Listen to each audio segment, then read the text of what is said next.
서울대교구 빈민사목위원회가 아동들의 주거빈곤 문제를 짚어보는 토론회를 열었습니다. 아동들에게 주거빈곤은 단순히 생활환경 문제를 넘어 심리적, 정서적 불안과 사회단절을 낳는 등 성장에 중요한 영향을 미치는데요.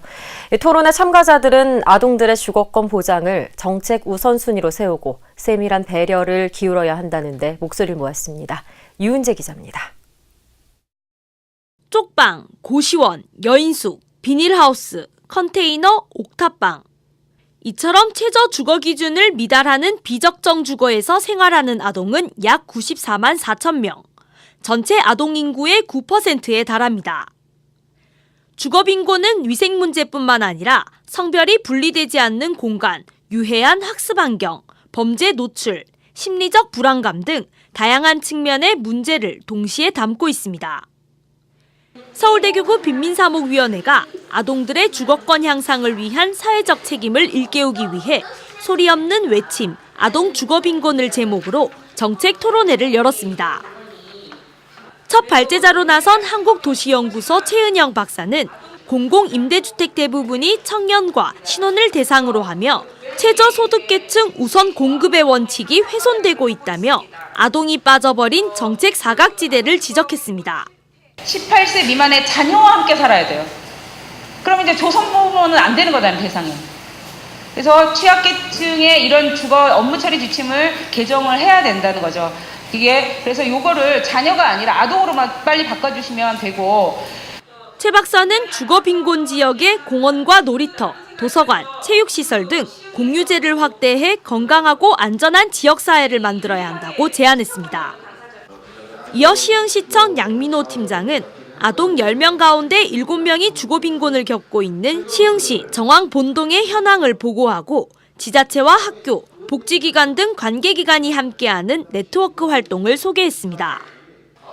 토론에서는 빈민사목위원회 나승구 신부와 한국보건사회연구원 이태진 박사, 초록우산 어린이재단 김승현 센터장 등이 정책 제안과 지원 방안 등을 발표했습니다. 이태진 박사는 아동의 주거 빈곤은 사회 단절과 건강 등 미래의 사회 문제를 야기한다며 아동 주거권은 정책의 우선순위로 둬야 한다고 주장했습니다. 아동들이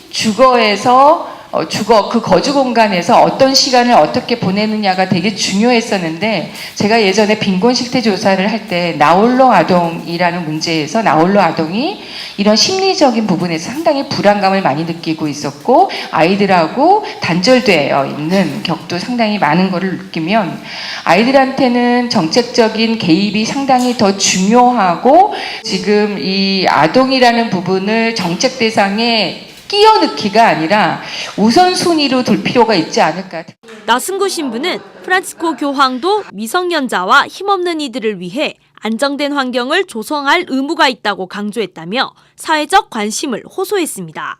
특별히 아이들의 성장 과정에 가장 중요한 역할을 하게 되는 주거 문제가 해결되지 않고서는 우리 전체의 미래도 밝지 않은 것이라고 생각합니다. 그래서 교회, 그리고 지방자치, 중앙정부, 그리고 다른 종교 할 거 없이 모두가 이 문제에 함께 힘을 합해야 한다고 생각합니다. 그래서 우리 아동들에게 조금이라도 좋은 주거 환경을 마련해주고 이들이 잘 성장할 수 있도록 하는 것이 우리 사회의 책무이고 교회와 온 세상의 책무이라고 생각을 합니다.